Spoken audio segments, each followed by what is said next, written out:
श्री गणेशाय नमः।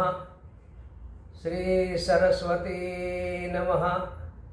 श्री हनुमंताय नमः। ओम नमो भगवते वासुदेवाय। नमः पार्वतीपती हर हर हर हर महादेव। आपण श्रीमद भगवद्गीतेचं अध्ययन करीत आहोत, अभ्यास करीत आहोत। या अगोदरच्या सत्रात आपण पाहिलं, अर्जुन भगवान श्रीकृष्णाला म्हणत आहेत, हे देवा, तुझं स्वरूप आम्ही पाहिलेलं आहे, तू सर्व चराचरात आहेस, परंतु आम्ही तुला कोणत्या रूपात भजावं हे सांग। कथम विद्याम अहम योगी त्वाम सदा परिचिंतयेत केषु केषु च भावेषु चिंत्योस्मी भगवन्मया। तुला कोणत्या कोणत्या रूपामध्ये आम्ही भजावं। तू म्हणतोस मी सगळीकडे आहे, परंतु सर्व ठिकाणी असलेला तू भगवंत आम्ही भजू शकत नाही। सर्व विश्वात तू आहेस, परंतु सर्व विश्वाचं अध्ययन किंवा भजन आम्ही करू शकत नाही। म्हणून अर्जुन म्हणत आहे, हे भगवंता, आम्ही तुला कोणत्या रूपामध्ये आम्ही भजावं, तुझ्या विभूती सांग। विभूती म्हणजे ऐश्वर्य, विलक्षण विलक्षण ऐश्वर्य, त्याला विभूती म्हणतात। सुंदर ऐश्वर्य। अशा प्रकारे ज्यावेळेस अर्जुन श्रीकृष्णाला म्हणत आहे, जी कैसे मिया तू ते जाणावे, काय जाणोनी सदा चिंतावे, जरी तूची मनो आगवे तरी चिंतनची नगडे। जया जया भावाची ठाई तू ते चिंतता मग सायाशु नाही, तो विवळ करुणी देई योगो आपला। ज्ञानेश्वर महाराज सांगत आहेत, अर्जुन म्हणत आहे, तुला कोणत्या रूपामध्ये भजावं। तू म्हणतोस मी सगळीकडे आहे, तर मी सगळ्या रूपामध्ये तुझं चिंतन करू शकत नाही।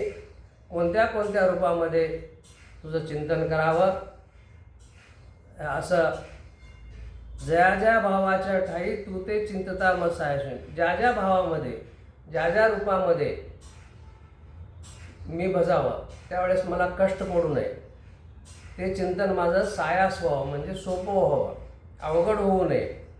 तो विवळ करुणी देई योगो आपला। अशा प्रकारचा उपाय सांग, तुझा योग सांग, तुझा ऐश्वर्य सांग, असं अर्जुन म्हणत आहे। मग भगवान आपलं विभूती ऐश्वर्य आता सांगायला चालू केलेले आहेत। ते फक्त अर्जुनाला सांगत नाहीत, आपणाला पण सांगत आहेत। मी जरी परमात्मा सर्व विश्वामध्ये व्यापून आहे, तरी माझ्या मुख्य विभूती, मुख्य रूप, माझं ऐश्वर्य मी तुम्हाला सांगतो। त्या रूपाचं, कोणत्याही एका रूपाचं पुष्कळ ऐश्वर्य सांगत आहेत, पुष्कळ रूप सांगत आहेत। जरी एखाद्या रूपाचं जरी माझं भजन केला, त्या रूपामध्ये तुम्ही मला येऊन नक्की मिळाल।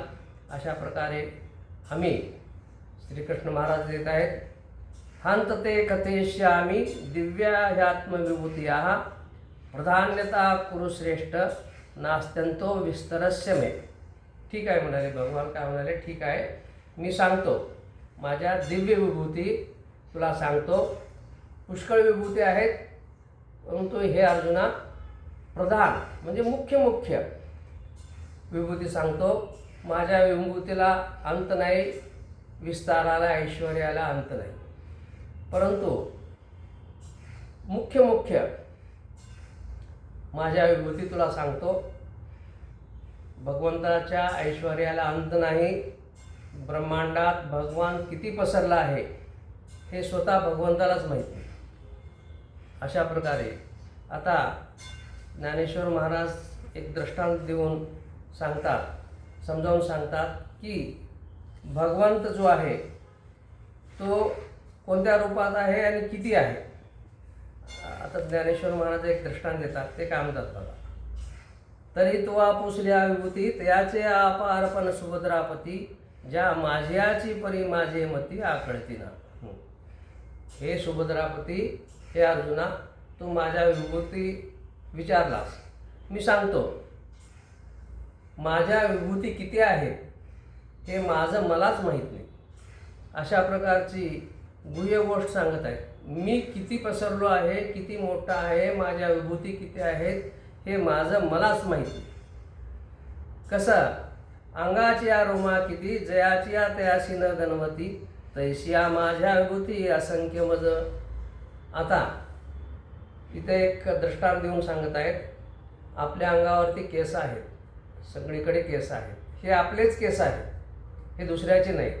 परंतु आपल्या अंगावर किती केस आहेत हे आपल्याला माहीत नाही. हा दृष्टांत ज्ञानेश्वर महाराज देत आहेत. आपलेच केस आहेत, आपल्याच अंगावरती आहेत, आपल्या डोक्यावरती आहेत, हातावरती आहेत, पायावरती आहेत, पोटावरती आहेत. हे केस आपलेच आहेत, परंतु किती केस आहेत हे आपल्याला माहीत नाही. अंगाचे आरोमा जयाच्या तयासी न गणवती, ते आपण गिनती करू शकत नाही. तशा माझ्या विभूती असंख्य मज. अशा प्रकारच्या असंख्य विभूती आहेत श्रीकृष्ण महाराज सांगत आहेत, त्या मलाच माहीत नाही आहे. एरवी तरी मी कैसा केवढा म्हणून आपण याची नव्हेची पुढा या लागी प्रधानाची आरुडा ती ऐके. मी केवढा आहे हे माझं मलाच कळत नाही, परंतु प्रधान जी मुख्य जे आहे विभूती आहेत मी तुला सांगतो, हे तू ऐक. अशा प्रकारे श्रीकृष्ण महाराज सांगत आहेत. एरवी साचची गा धरोदरा नाही शेवटू माझ्या विस्तरा पै गगना ऐशिया परा मज माझी लपणे. आता इथे एक ज्ञानेश्वर महाराज एक दृष्टांत देतात. हे गगन किती आहे म्हणजे आकाश किती आहे याचा अंत नाही. आकाश किती मोठं आहे, किती आहे हे कुणाला समजलं नाही. परंतु ज्ञानेश्वर महाराज काय म्हणतात, हे आकाश ज्याच्या ठिकाणी आहे असा तो परमात्मा आहे. गगनासारखं एवढं मोठं आकाश गगन हे श्रीकृष्णाच्या परमात्म्याच्या शरीरामध्ये ऐश्वर्यामध्ये साठलेलं आहे, लपून राहिलेलं आहे. एवढं मोठं गगनसुद्धा परमात्म्याच्या रूपामध्ये साठवलेलं आहे. मग तो परमात्मा किती मोठा असेल. अशा प्रकारचं ऐश्वर्य भगवान सांगायला चालू केलेले आहेत. आता भक्तांनी माझ्या कोणत्या रूपात भजावं, आता श्रीकृष्ण महाराज हे आपलं विभूती सांगायला चालू केलेली आहेत. या जेवढ्या काही विभूती सांगतील, आता एका जरी विभूतीचं, एकाच्या जरी रूपाचं जर भक्तांनी भजन केलं, त्याचं आराधना केली, त्याचं नामस्मरण केलं, त्या विभूतीला शरण गेला, तर तो भक्त नक्की परमात्म्याला जाऊन भेटतो. आता श्री भगवान उवाच अहम आत्मा गुडाकेश सर्वभूताशय स्थितः अहम आदिश्य मध्यश्च भूतानाम अंत एवच. इथे एक मोठा सिद्धांत श्रीकृष्ण महाराज सांगत आहेत. अहम आत्मा गुडाकेश सर्वभूताशय स्थितः. हे अर्जुना, सर्व जीवाच्या हृदयामध्ये जो आत्मा आहे तो मीच आहे. म्हणजे आपल्याला जे चैतन्य आहे, आपण जे जिवंत आहोत, ते जीवामुळे, आत्म्यामुळे, चैतन्यामुळे, तो आत्मा मीच आहे असं भगवंत सांगत आहेत, श्रीकृष्ण महाराज सांगत आहेत. आणि काय म्हणतात, अहम आदिश्च मध्यश्च भूतानाम अंत एवच. या सर्व भूताचा, या सर्व जीवाचा आदी, मध्य व अंती मीच आहे.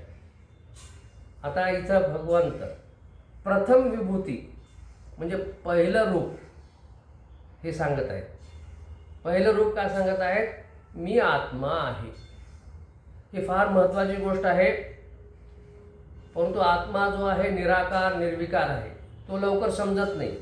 परंतु भगवान का म्हणतात, प्रथम माझं प्रथम रूप म्हणजे आत्मा आहे. हे आज तू जाण.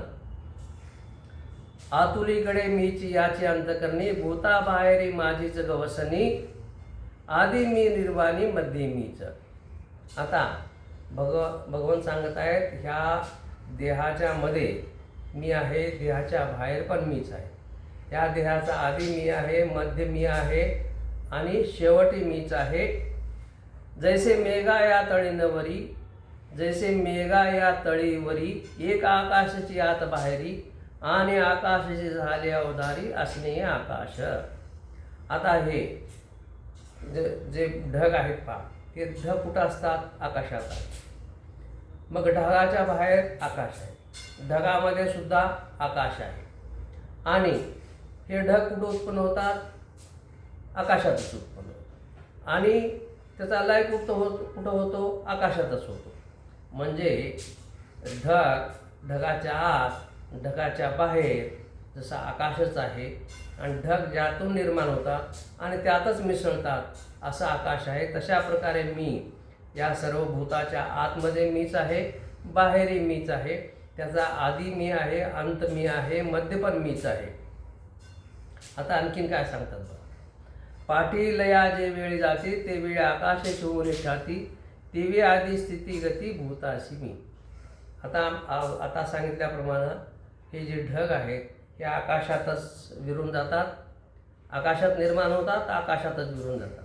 तशा प्रकारे हा सर्व भूत समुदाय जो आहे त्याचा आधी आणि मध्य आणि अंत मीच आहे. आता प्रथम विभूती सांगितली आत्मा. आता हा आत्मा समजण्यासाठी, हा आत्मा काय आहे?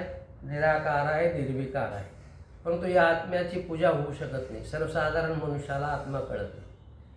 परंतु ध्येय काय आहे की आत्मा समजणे.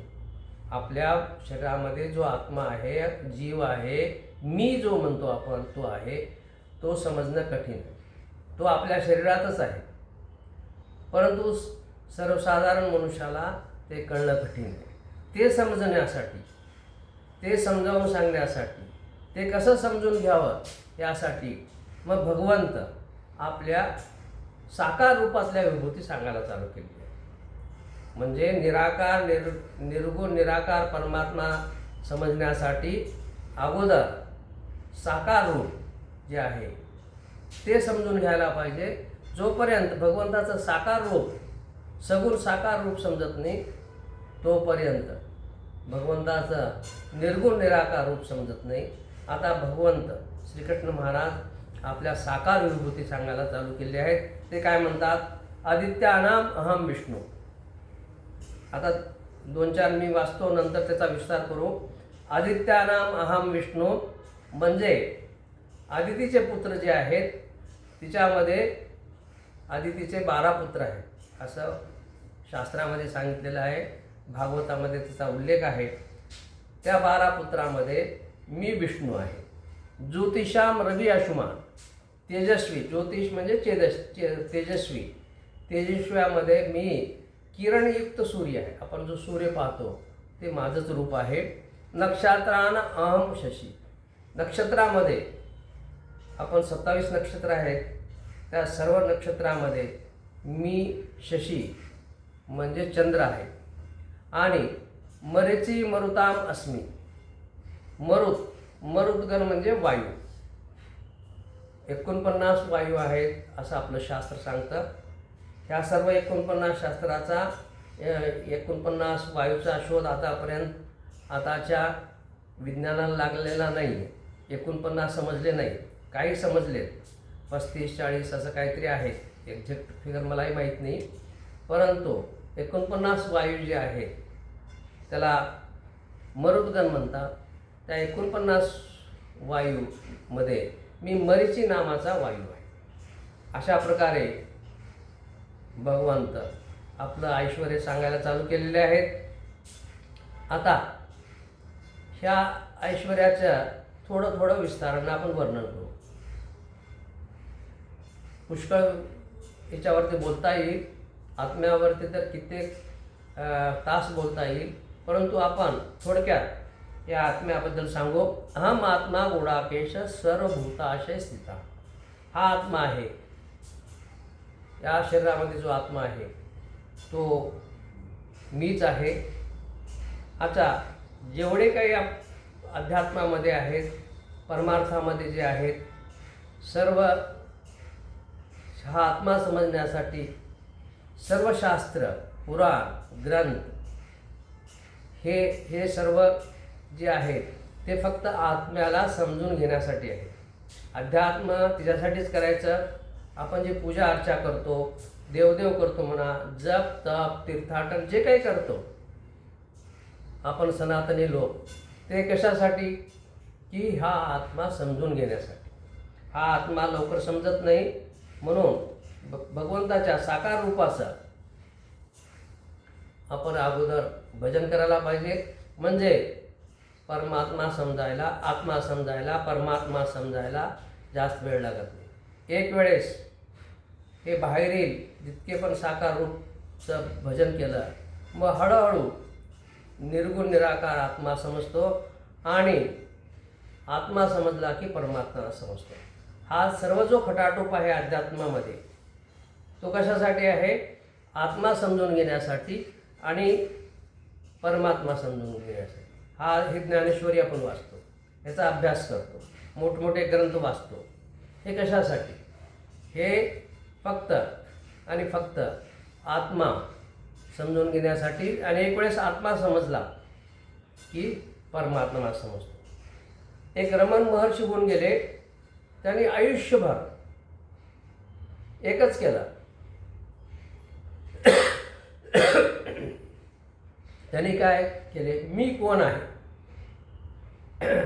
को अहम, ह्या प्रश्नाचं उत्तर हुडकण्यासाठी पूर्ण त्यांनी आयुष्य खर्ची घातलं.